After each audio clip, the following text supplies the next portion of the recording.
Lembra que na semana passada eu falei que um grupo de conselheiros foi recebido no CT Morada dos Quero-Queros em Alvorada para falar sobre as categorias de base, o plano, o orçamentário, as questões envolvendo ligação com empresários, os meninos que estão dando certo não estão, enfim, uma espécie de relatório sobre o que vem acontecendo lá em Alvorada. Pois eu consegui conversar com boa parte das pessoas que estiveram sendo recebidas pelo José Olavo Bisol e também pelo diretor-geral Luiz Caldas Milano Júnior. E eu quero trazer para vocês agora alguns bastidores a respeito do que eu ouvi. E já adianto, não é nada bom. Vamos falar sobre tudo isso? Então tu sabe. Fica comigo depois da vinheta.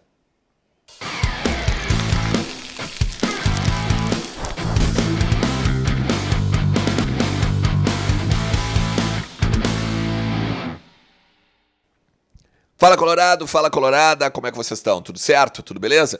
Bora lá, vamos falar do Internacional, atualizar as informações do nosso clube e entender um pouquinho do que está acontecendo, principalmente lá na Morada dos Quero-Queros, a casa da nossa base lá em Alvorada. Tudo sobre o Inter tu também encontra aqui nos conteúdos do canal, tu sabe disso. Então te inscreve, também ativa o sininho que é do lado do inscrever-se, aquele sininho do lado do inscrever-se, sabe? Bota em todas, porque daí as questões, os conteúdos, todos os bastidores que eu trago aqui estouram no teu celular quando o vídeo logo estiver no ar. Também não te esquece do like, do compartilhamento, que kto.bet.br é minha parceira aqui e tá te esperando para ser também a tua casa de apostas. Lembrando que é um ambiente para maiores de 18 anos, tu tem que brincar com moderação e responsabilidade e claro, né, velho? Pode perder dinheiro? Pode. Por isso tu tem que brincar com tranquilidade. Pode ir lá, bota 5 pilinha, faz só pra tu pegar e te divertir e aproveitar, quem sabe aí, alguma coisinha, né, pra tu botar no bolso a partir do sueco, tá?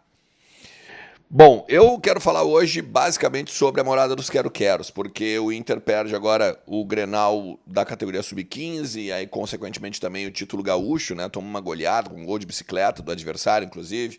É rebaixado no Sub-20 também, no Brasileirão Sub-20, e a gente começa a ter alguns apontamentos de bastidores lá da base. E aí, para entender o que está sendo feito lá, um grupo de conselheiros, principalmente da oposição, protocolou um pedido para relatórios, e não só relatórios, mas também documentos vindos desde a Alvorada, lá, desde o Celer de Ases, tá?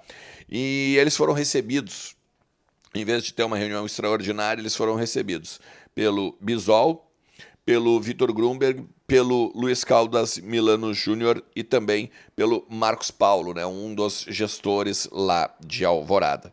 Foi feito um tour pelas dependências do CT, um CT que não é do Internacional, né? É bom deixar claro. É uma área alugada, mas que o Inter ele reforma constantemente, tanto os campos quanto os próprios ambientes lá, né? Os locais em que os jogadores, os meninos ficam lá alojados, muitos que vêm, né, de fora de Porto Alegre, ou até os que estão aqui em Porto Alegre, que às vezes ficam lá para ter uma espécie de acompanhamento, né? É muito melhor do que pegar e liberar ele para casa. Daqui a pouco ele não tem uma boa alimentação, ele não tem um bom descanso, bom cuidado da família e tudo mais, tá? Mas enfim, a comitiva ela ficou por volta de 4 horas lá em Alvorada, no CT. E aí eu tenho alguns pontos aqui que me foi passado em espécie de relatório também, tá? E isso me preocupa, algumas coisas que eu li aqui. Por exemplo, a infraestrutura está extremamente precarizada. As atuações, as condições atuais da base estão muito aquém do centro de referência no país, como por exemplo o Palmeiras.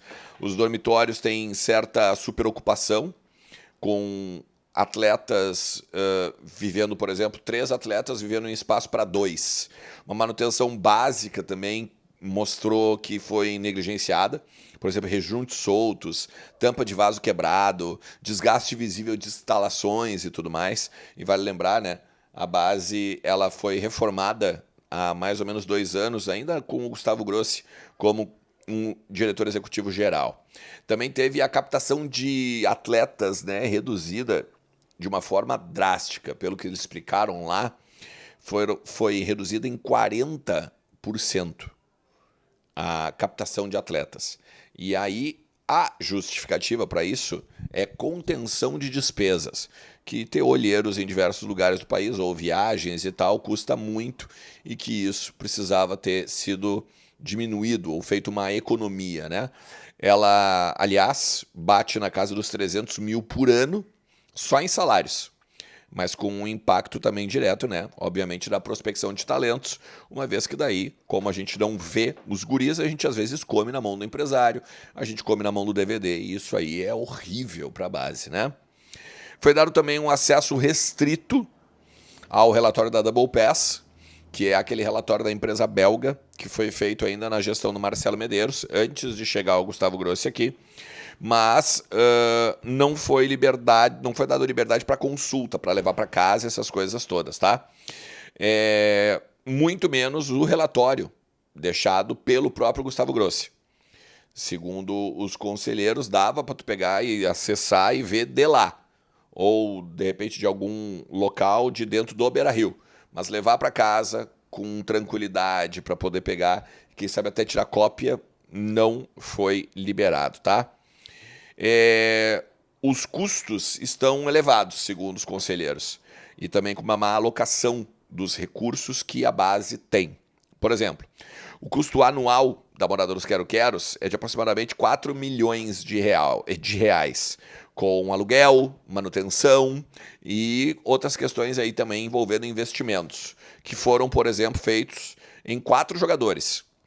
1 milhão e 600 mil reais foram gastos, incluindo o Ricardo Matias, com aí 50% dos direitos econômicos, né, fazendo o aporte a mais, né? O Matias tem 60% dos direitos econômicos por parte do Internacional. Não foi feita uma divulgação clara dos valores totais destinados para a captação, e isso deixou muito perturbado também o grupo de conselheiros, a ponto de eles vão querer fazer um outro requerimento para que sim tenha a edição extra ou a sessão extra do conselho, para que todos, inclusive, aí possam fazer perguntas a respeito do trabalho da base. Eles acreditam que a gestão e a metodologia são extremamente questionáveis. Por exemplo, o grupo Convergência Colorada, que está no centro da base, há 8 anos, não tem resultado compatível com o investimento feito pelo clube, né? Convergência Colorada é o nome do grupo, que é o grupo do Vitor Grumberg, que é um dos vice-presidentes eleitos, e é um grupo que tem boa parte também, né, dos conselheiros junto no governo do presidente Alessandro Barcelos. Vale destacar que o Luiz Caldas Milano Júnior é do I9, o diretor-geral, tá?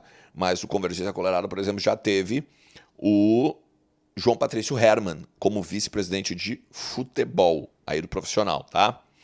Foram identificadas algumas falhas na metodologia também, como pouca integração nas categorias de base e um futsal, por exemplo, que hoje é praxe em boa parte dos clubes do mundo. E aí, a partir disso, acham que essa metodologia de não apenas questões táticas, mas questões técnicas é extremamente falha. Também tem os campos, alguns inutilizáveis, porque o sintético do lado do estacionamento, por exemplo, tem desgaste, representa riscos para o atleta, lesões principalmente, né? Também tem um foco restrito em formação de meias sem visão, né, abrangente para outras posições. Então, claro, talvez muito pelo fato de que o Inter precisa de um meia para jogar ali agora como o Gabriel Carvalho ou um Iago Noal, ou agora tá esse menino aí que o Roger está subindo recentemente, o Alex. Então fica aí essa questão também que os conselheiros apontaram. E as condutas e precedentes questionáveis, tá? E aí eles estão falando assim que o jogador, por exemplo, chegar na terça-feira e ser escalado para jogar na quarta, como aconteceu em diversos jogos do Brasileiro Sub-20, não vão passar mais agora em 2026. Citaram alguns outros exemplos, só para dar uma pincelada, tá? Os conselheiros relembraram, em tom crítico, episódios vividos no Corinthians em 2023, por exemplo, tá? Que houve a recontratação de um goleiro que havia sido dispensado meses antes do Clube Paulista. Só que quando ele volta, ele volta como lateral. E que os conselheiros, principalmente que têm bastante trânsito na base e conhecem a base, não vão tolerar isso no Inter. Deixou muito claro, inclusive, né, no relatório, no documento que eu recebi aqui, o recado foi direto. Situações semelhantes não serão toleradas no Internacional.